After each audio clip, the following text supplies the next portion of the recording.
नमस्कार, आप देख रहे हैं न्यूज स्टेट का डिजिटल प्लेटफॉर्म और आपके साथ मैं हूं प्रीति भारद्वाज। आज हम बात करने वाले हैं पश्चिम बंगाल के दुर्गापुर में जो कुछ भी हुआ उसके बारे में। जी हां, पश्चिम बंगाल के आरजी कर मेडिकल कॉलेज के बाद जो दुर्गापुर में हुआ है वो एक बार फिर से पूरे देश भर में चर्चा का विषय है और चर्चा का विषय होने के साथ साथ ये सवाल भी लोगों के जहन में कि आखिर पश्चिम बंगाल में हो क्या रहा है।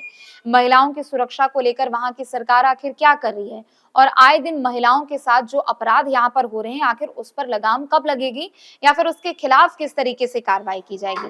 दरअसल पश्चिम बंगाल के दुर्गापुर जिले में बीते दिन ओडिशा की जलेश्वर की रहने वाली एक 23 साल की युवती के साथ, जो कि एक प्राइवेट यूनिवर्सिटी में पढ़ाई करती है, एमबीबीएस सेकेंड ईयर की वो छात्रा है, उसके साथ दुष्कर्म की वारदात को अंजाम दिया गया। और उसके बाद जिस तरीके से वो बर्बरता निकलकर सामने आई, उसके बाद पूरे देश भर में हमने देखा कि कैसे लोगों के अंदर एक बार फिर से उबाल देखने को मिल रहा है। ये जो पूरा मामला है वो बीते शुक्रवार का बताया जा रहा है। निजी यूनिवर्सिटी का मामला है, जब युवती अपनी एक फ्रेंड के साथ कहीं बाहर घूम रही थी। इसी दौरान कुछ लोग उस युवती के पास आते हैं, उसे अचानक से सुनसान जगह पर ले जाते हैं और फिर रेप जैसी वारदात को अंजाम दिया जाता है। हालांकि इस पूरे मामले में 3 लोगों की गिरफ्तारी भी हो चुकी है, जिनके नाम भी मैं भी आपको बता देती हूँ। अपू बाउरी के तौर पर एक शख्स की पहचान हुई है जिसकी उम्र 21 साल है। फिरदौस शेख के रूप में दूसरे शख्स की पहचान हुई है जिसकी उम्र 23 साल है और शेख रियाजुद्दीन के भी तौर पर एक शख्स की पहचान हुई है और उसकी उम्र 31 साल बताई जा रही है। दरअसल इन 3 लोगों को गिरफ्तार किया गया है और इनके खिलाफ लगातार कार्रवाई की जा रही है। लेकिन इसके अलावा युवती जिस अपने दोस्त के साथ घूम रही थी, जिसके साथ वो बाहर गई थी, उसकी भी यहाँ पर भूमिका की जांच पड़ताल की जा रही है। पश्चिम बंगाल के दुर्गापुर में जो हुआ वो एक बार फिर से कोलकाता के आरजीकर मेडिकल कॉलेज के उस दर्दनाक यादों को एक बार फिर से ताजा करता है, जो कि हमने देखा कि पिछले साल किस तरीके से पूरे देश में उबाल देखने को मिला था। पश्चिम बंगाल में एक के बाद एक महिलाओं के प्रति जघन्य अपराध हो रहे हैं, जिसकी आखिर जिम्मेदारी कौन लेगा यही समझ में नहीं आ रहा है। क्योंकि देखिए, एक तरफ जैसे ही ऐसे मामले निकलकर सामने आते हैं उसके बाद राजनीति शुरू हो जाती है और जैसे ही किसी भी मामले में राजनीति शुरू होती है, तेरी मेरी की राजनीति, कभी बीजेपी किसी के ऊपर हमलावर होती है तो टीएमसी किसी के ऊपर हमलावर होती है। जैसे ही ये चीजें शुरू होती है वो मामला कहीं और भटकने लगता है।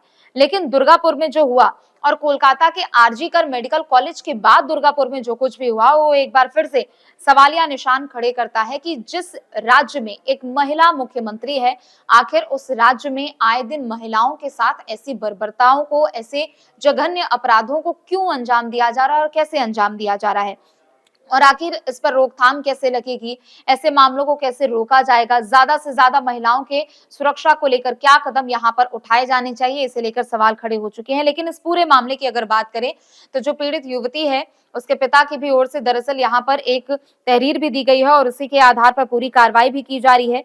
दरअसल पीड़ित युवती के पिता का कहना है कि वो अपनी बच्ची को ओडिशा लेकर ही जाएंगे और वहां उसकी सुरक्षा को लेकर चूंकि वो चिंतित है तो ओडिशा ही लेकर जाएंगे। चूंकि हमने देखा कि आरजी कर में जिस तरीके से वारदात को अंजाम दिया गया, फिर उसके बाद उस नर्स की हत्या कर दी गई थी, तो ऐसे में इस केस में जो ओडिशा के बालेश्वर की रहने वाली जो युवती है जिसके साथ रेप जैसी वारदात को अंजाम दिया गया है और गैंग रेप जैसी वारदात को अंजाम दिया गया, उसके बाद से पीड़ित युवती के जो परिजन है, जो माता पिता है, वो चिंतित है और सुरक्षा को लेकर चिंतित है। उनका कहना है कि उन्हें भरोसा नहीं है यहाँ की सरकार पर और कभी भी उनकी बच्ची के साथ कुछ भी हो सकता है। तो ऐसे में वो अपनी बच्ची को ओडिशा लेकर जाना चाहते हैं क्योंकि यहाँ पर उनको सरकार पर भरोसा नहीं है और यहाँ पर सुरक्षा को लेकर भरोसा नहीं है।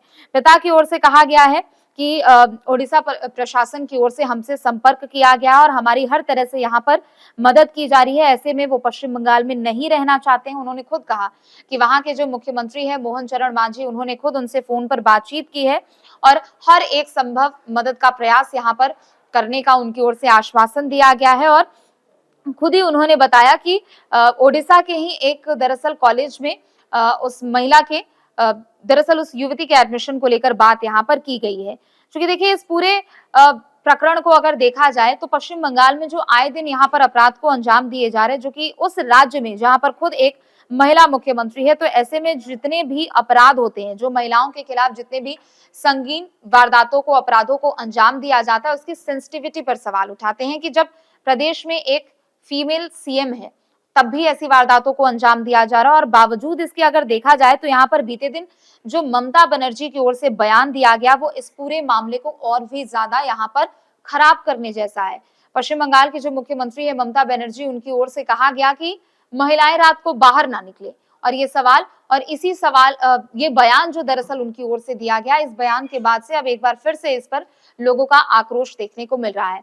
आप इस बयान की सेंसिटिविटी को आप समझ सकते हैं और इस मामले की पूरी गंभीरता को आप समझिए कि चाहे वो महिला हो, पुरुष हो, किसी भी राज्य की हम बात करें, अपराध को सबसे पहले तो खत्म करना सरकार की सबसे पहली प्राथमिकता होनी चाहिए। और महिला मुख्यमंत्री जिस राज्य में है, वहां पर ऐसे मामलों को और भी ज्यादा गंभीरता से लेना चाहिए।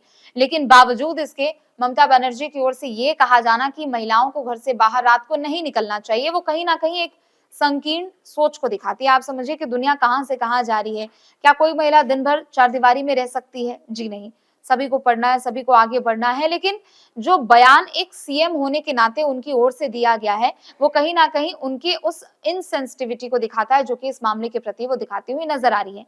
यहाँ पर उनकी ओर से कार्रवाई को लेकर बातें की जानी थी, चूंकि 3 लोगों को पुलिस की ओर से गिरफ्तार किया गया है, तो ऐसे में और इस मामले में क्या किया जा सकता है, कैसे पुलिस की टीम जांच पड़ताल कर रही है, कुछ अतिरिक्त दिशा निर्देश शायद उनको दिए जा सकते थे जिसके तहत इस पूरी कार्रवाई को आगे बढ़ाना चाहिए था। लेकिन जो ममता बनर्जी ने बयान दिया है वो कहीं ना कहीं काफी बेतुका बयान है, और बीजेपी भी इस पूरे मामले को लेकर ममता बनर्जी को घेरती हुई नजर आ रही है। चूंकि जैसे ये पूरा मामला हुआ, जैसे ये पूरी वारदात हुई, उसके बाद बीजेपी लगातार इस पूरे मामले को लेकर ममता सरकार पर हमलावर नजर आ रही है।